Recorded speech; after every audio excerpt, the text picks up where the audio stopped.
Next on KPBS Evening Edition, parts of California on fire, with residents north of us preparing for historic devastation. The latest fires breaking out near Los Angeles and our wildfire preparations here in San Diego. Plus, at least 3 people are dead in wildfires south of the border. We take a trip down to Rosarito to find out what's happening. And yes, in God's backyard, how churches could help ease San Diego's affordable housing crisis. KPBS Evening Edition starts now.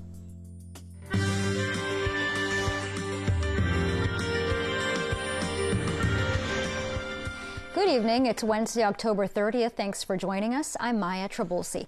California remains on edge under multiple red flag warnings, which are forcing power outages here at home and wildfire evacuations up north. This as hurricane-force winds and low humidity fuel a new blaze in Simi Valley. Paul Verkaman begins our coverage. A new battlefront in the California wildfire crisis as hurricane-force winds lead to yet another inferno. Residents of Simi Valley woke this morning to the glow of a newborn blaze dubbed the Easy Fire. Officials say flames from this new fire have already claimed more than 1,300 acres and may be growing.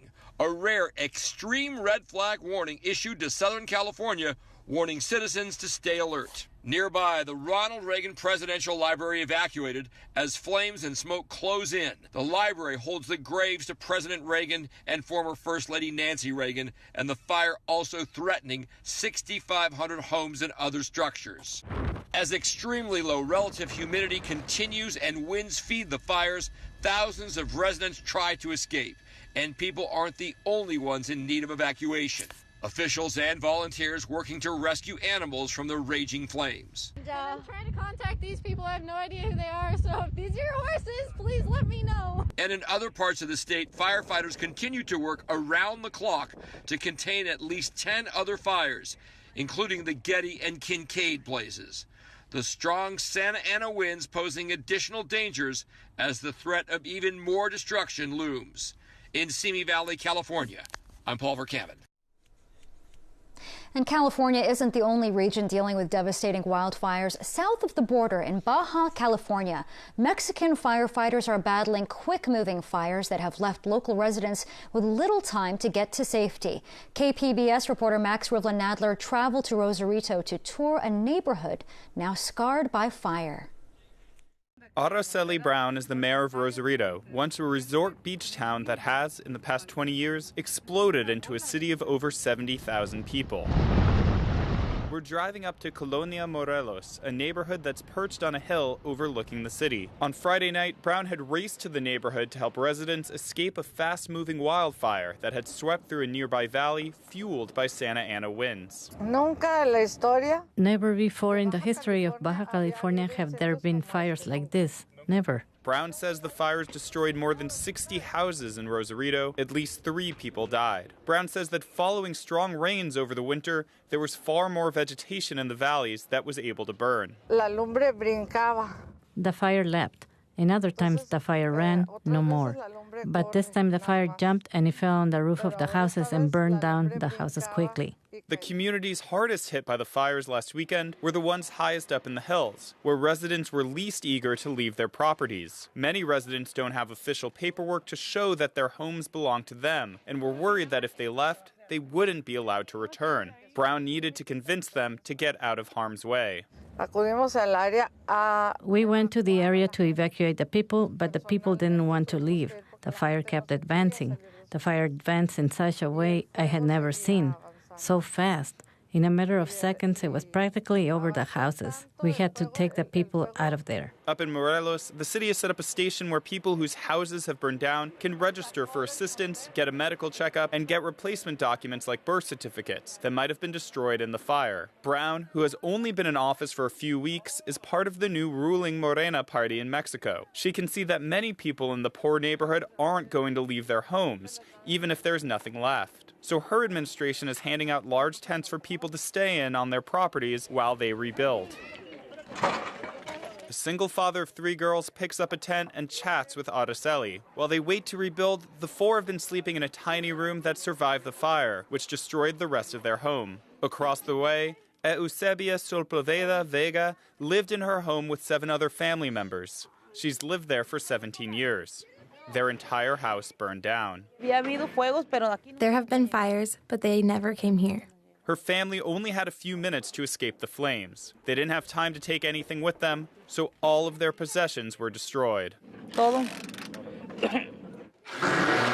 Her family isn't wasting any time to rebuild their home, however. Volunteers have offered food, their labor, and even an oven as they try to recreate what they've lost. Eusebia says she knows that with more winds in the forecast and extremely dry conditions, that they're still at risk. She says they only plan to rebuild just this once.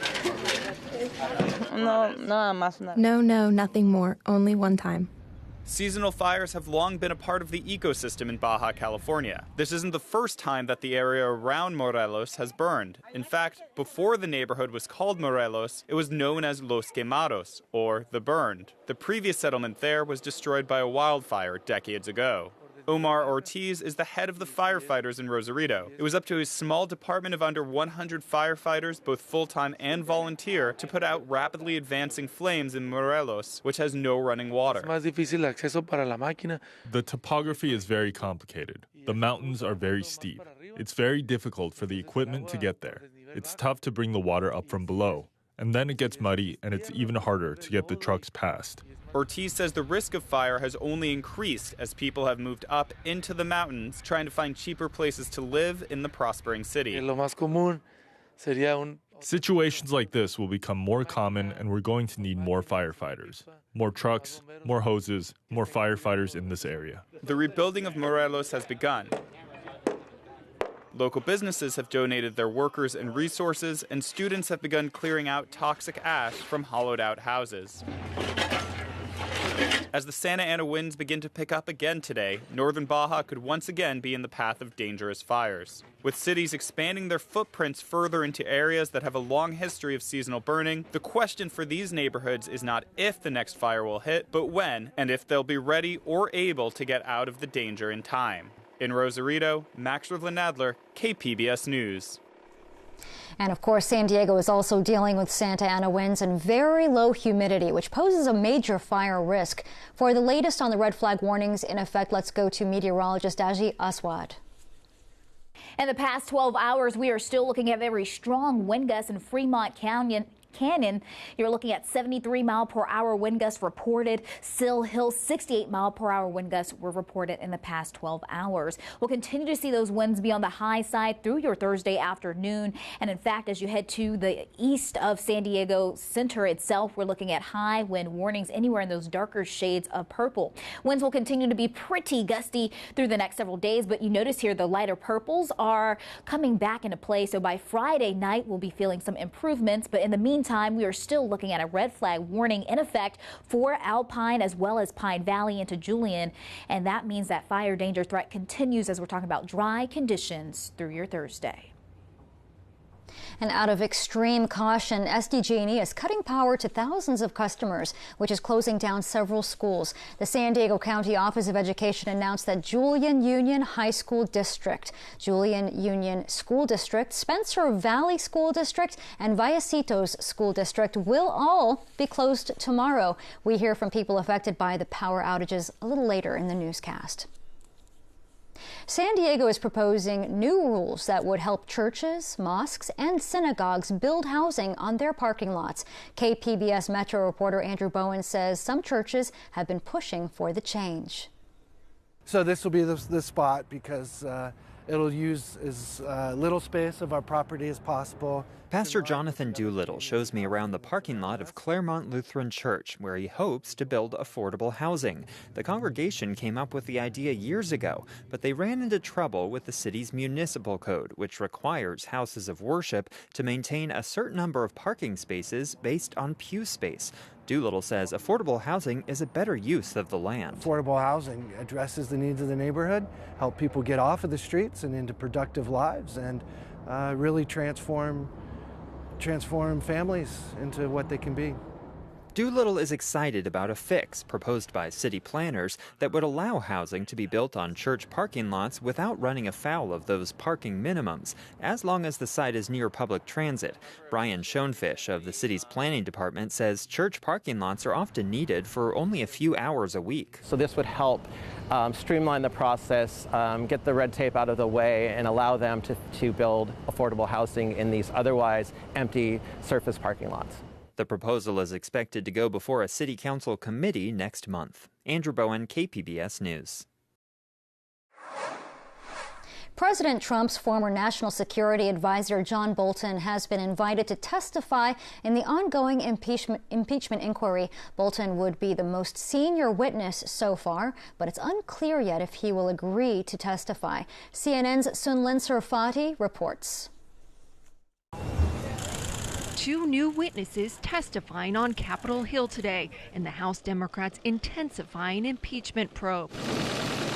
Christopher Anderson, aide to former Special Envoy for Ukraine Kurt Volker, speaking to lawmakers behind closed doors, telling lawmakers about the concerns voiced by former National Security Advisor John Bolton over Rudy Giuliani's shadow Ukraine operation. Anderson, according to his opening statement obtained by CNN, saying Bolton cautioned Mr. Giuliani was a key voice with the president on Ukraine, which could be an obstacle to increased White House engagement. Catherine Croft, a State Department special advisor for Ukraine, also appearing today, corroborating the testimony the committees have heard from other witnesses about the push to oust the former U.S. ambassador to Ukraine, Marie Yovanovitch. Meantime, the fallout continues from the explosive testimony on Capitol Hill Tuesday of Lieutenant Colonel Alexander Vindman, the National Security Council's top Ukraine expert. Vindman was on the now famous July 25th call between President Trump and the Ukrainian president, the same call President Trump refers to as perfect. You take a look at that call, it was perfect. But Vindman's testimony directly contradicting President Trump's public description of the transcript released by the White House. I had a transcript done by very, very talented people, word for word, comma for comma, done by people that do it for a living. We had an exact transcript. President Trump touting over and over again that it was an exact transcript of the phone call. The White House in September saying the ellipses that showed up did not represent missing words or phrases. But not so, says Vindman, who told lawmakers what the White House released was not exact and had at least two parts omitted, a reference to a Joe Biden tape and a specific mention of Burisma, the company where Biden's son Hunter was on the board. Burisma, according to Vindman, appearing in the transcript as just the company. A new lawsuit was filed against Juul, escalating the controversy surrounding the popular vape company. A former executive claims the company shipped out 1 million contaminated e-cigarette pods and refused to issue a recall or give out a safety warning. The former executive also says Juul wanted to sell expired or nearly expired pods. He said he was fired for raising the alarm on safety issues. Juul called the claims baseless and said the employee was terminated for not meeting leadership expectations. A popular social media site can now help you be more healthy. Mandy Gaither explains in today's Health Minute. Pictures and posts. It's what can usually be found on Facebook. But there's something new on this social media site. It's called Preventative Health, aimed at the #1 and #2 killers in America, heart disease and cancer, and seasonal illnesses like flu. The new feature will help users track what preventative health screenings are available and make personalized recommendations only the user can see based on each person's age and sex. For instance, when to get a cholesterol test or where to get a flu shot. Users then have the option to learn more information, mark the recommendations as completed if you already have done some of them, or set checkup reminders to schedule future tests. For now, the new tool is only available in the United States and can be accessed by either searching for it on Facebook or clicking on a promotion that might appear in news feeds. For today's Health Minute, I'm Mandy Gaither. After a series of war crime trials came to an embarrassing end in San Diego this summer, Secretary of the Navy Richard Spencer ordered a review of Navy and Marine justice. KPBS military reporter Steve Walsh says the cases add to the growing pressure to change the system. This summer, the Navy's Judge Advocate General program took a beating in public. This was during the trial of SEAL Eddie Gallagher. Outside the courtroom, perceived missteps were fodder for Gallagher's attorney, Mark Mukasey. I think today you saw what not to do if you want to have a criminal investigation done with integrity. You saw the exact opposite. You saw sloppiness, you saw shoddiness, you saw negligence. When the summer began, 6 SEALs were set to go on trial for war crimes in San Diego from 2 separate incidents. By the end of the summer, the Navy dismissed 5 of those cases. Gallagher was acquitted of the most serious war crime allegations. During Gallagher's trial, the prosecution's star witness said on the stand that he was the one who killed the wounded ISIS detainee in their custody. The lead prosecutor was removed over allegations of spying on the defense. To top it all off, President Trump tweeted support for Gallagher both before and after the trial. Navy Secretary Richard Spencer ordered a complete review of the Navy and Marine Judge Advocate programs, looking at everything from how they are trained to their leadership. Reform won't be easy. I love the idea of traveling the world. Lieutenant Jessica Wu is the Judge Advocate General's attorney in San Diego. JAG does much more than conduct courts martial. Wu's helped sailors write wills. At the moment, she's instructing Navy and Marine officers in how to apply military law. Because there are not enough judge advocates and paralegals, we need legal officers who are surface warfare officers, submarine officers, aviators, who are providing administrative disciplinary advice to their commanding officers. There's something else unique to military justice. It's a commander, not a prosecutor or judge, who actually decides who goes to trial. It can lead to allegations of bias. The military law experts we talked to say President Trump created his own conflict when he began tweeting about the Gallagher case. As commander-in-chief, he's actually part of the military justice system. One way to get around undue command influence is to take certain cases out of the Navy's hands. While the Gallagher war crimes trial was going on in San Diego, a few miles away, federal prosecutors were 6 years into trying one of the largest scandals in Navy history. Last year, the acting inspector general for the Pentagon, Glenn Fine, he told Congress about the Malaysian contractor dubbed Fat Leonard. By systematically grooming and bribing active duty military and civilian employees of the U.S. Navy with things of value, such as dinners, gifts, hotel expenses, money, and the services of prostitutes. Federal prosecutors have been quietly effective, netting 33 federal indictments and 22 guilty pleas. Our experts say the success of Fat Leonard gives the Navy options as it looks at what went wrong in the war crimes trials in San Diego this year. Steve, if we were to go down deeper, what would you say is the root cause here? Well, it's hard to get down to just one particular cause. So I talked to a couple of different former JAG officers who are now teaching military law. They talked about the notion of undue command influence. In fact, they just changed the rules for military justice to limit the role of commanders in military justice to sort of root out some of this. So in the Gallagher case, this comes up in the form of the presidential tweets. One of the law professors I talked to called this extremely dangerous. The commander-in-chief is shaming people about their role in this case. So did you ask them about potential solutions, maybe using federal court more? Right, and right here in San Diego, the Fat Leonard case was an example of when federal courts seem to work really well. One of the law professors we talked about said sexual assault is another area where federal court might work better than the military justice system, and it also might take some of the pressure off of the military justice system. But she felt that war crimes were different, that this was central to what the Navy and the military in general does, and that they have to take, command of war crimes trials. So she thought that maybe some of the issues were maybe the Navy just doesn't have enough staff. The Air Force boasts about it being the second largest JAG operation below the Army. Well, the Navy is larger than the Air Force, so maybe they just need more personnel. Or maybe they simply need more training. Commanders need better training to handle military justice. So what happens from here on out?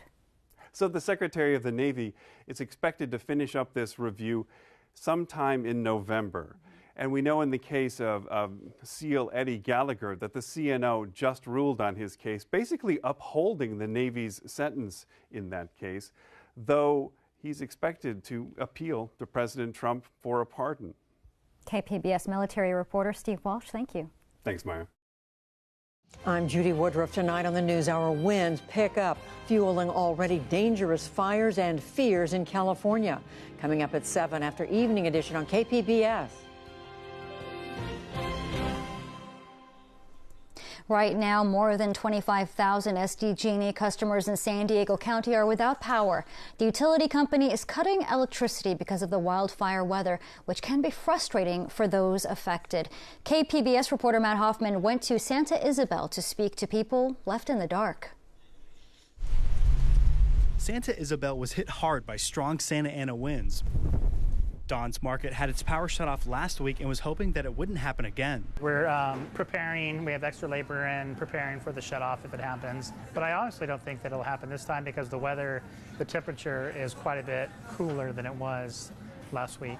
Owner Scott Brown does not have a backup generator here and had to throw out thousands of dollars in lost food last week. Yeah, we lost everything that was cold, frozen, a lot of produce. It's probably $30,000, $40,000 in loss, plus the loss of revenue from being closed. Then this afternoon, SDG&E pulled the plug on Don's Market again. And then all of a sudden the power just went out, just obviously out of the blue with no warning or phone call. Immediately they took everything off the shelves, put them in the freezer to keep them good, but they had to close their doors for business. SDG&E is estimating the power could be off until Friday evening. Realistically, we'll lose some stuff, but we're hoping that we don't. Still, business will be lost. Yeah, we'll have zero sales, no revenue coming in whatsoever. It's tough. It's tough on everybody. Just down the road, other businesses were also dealing with outages. Winola Pizza and Bistro, they lost their power this morning also, but they still got electricity, all because of this giant diesel generator. Here at Jeremy's on the Hill, they're not so lucky. They've actually had to close their doors because of the lack of power. Trying to stay positive about it, but I can't really do much about it until then. So it's just kind of rolling with the punches. Owner Jeremy Mainley is closing his restaurant until the power comes back on. It's hard for me because my business hat understands why they're shutting off the power. My civilian hat gets frustrated, but I can't be frustrated at SDG&E. I'm frustrated at the circumstance. Mainley does not want to keep closing every time the power turns off, so he just made the big decision to order a generator. We realized that this is now the new normal, and we just decided to bite the bullet, and we just purchased $10,000 unit so we could hook our generator up to our propane tank directly and no longer have to be a victim of power outages. There is a bright spot in all this. Jeremy's on the Hill was able to save its entire food inventory. Luckily, one of my food purveyors, they literally drove up at 6 o'clock at night, dropped off a refrigerated trailer, so we were able to save our walk-in and all of our products. This is pretty much it. It's a 47-foot travel trailer. It's got a diesel generator on it. One thing all the business owners we spoke to today said that the power shutoffs are unfortunately becoming the new normal out here. Matt Hoffman, KPBS News. And those SDG&E customers might be left in the dark a little longer. Dry and windy conditions are going to continue across San Diego and Southern California. Meteorologist Daji Aswad explains the fire risk. Clear and dry conditions stick with us tonight here in San Diego, dropping down to 46 degrees. It is also very windy, and those winds stick with us into your Thursday. Dropping down to 36 degrees in Oceanside. Definitely need the jacket in Borrego Springs as well, with your overnight low at 38, 35 in Mount Laguna, and into those canyons and passes as well as mountains. That wind will stick with us as we have high pressure out to the Great Basin, allowing for that offshore flow. Lots of sunshine tomorrow, so no precipitation, which we definitely need. We're talking about extreme fire risk through your Thursday as relative humidity will be under 10%. Wind damages and strongest winds are definitely been noticed today, but we're still going to be noticing that strong Santa Ana wind, allowing for fires to spread. So for tomorrow, definitely want to continue to listen to your local officials. Highs are in the lower 80s in Oceanside, 77 for San Diego, 74 in Borrego Springs, and upper 50s in Mount Laguna with dry weather. We'll remain on the dry side through the late week, but that offshore flow will continue to weaken, and that's going to allow for us to see some improvements in terms of that fire threat. As far as the extended forecast, remaining in the upper 70s Friday and Saturday, as well as through the early week with beautiful conditions, plenty of sunshine, inland areas, high of 82 Friday, 84 Saturday. Dry weather sticks with us here in the desert. Plenty of sunshine through the weekend and early week. And out to the mountains, you're topping off at 57 tomorrow. Windy conditions and plenty of sunshine Friday. Reporting for KPBS News, I'm your meteorologist, Dodgy Swad. Back to you. Halloween and all its excitement is tomorrow, but for some kids, the sights, the sounds, and social interaction can be too much. Steve Nannis has more in today's Health Minute. Itchy costumes, flashing lights, loud noises. For some people, it's not the ghosts and ghouls that make Halloween scary. And it just can be really overwhelming for a lot of kids and adults who struggle with their sensory processing. Kayleen George of AutisticMama.com offers some simple things parents can do to make sure their child doesn't miss out, starting with a comfortable costume. Look for out-of-the-box costumes like pajamas, taking into consideration what your child finds is comfortable. Another key trick to help your child get those treats: practice. We practice trick-or-treating. That way it's not shocking. Use signs or note cards to aid in communication if your child is nonverbal. And seek out sensory-friendly events like this trunk or treat held by Rise for Autism in Glen Burnie, Maryland. We have reduced sounds, reduced lighting, accommodations for all kids. We have a sensory room, and it gives them an opportunity to come out, have a good time. Most importantly, don't be afraid to face your fears. Don't think that'll be too overwhelming, so I should just stay home. But don't let sensory struggles stop you from going out and enjoying the holiday. For today's Health Minute, I'm Steve Nannis. Thanks for joining us tonight. Have a great evening.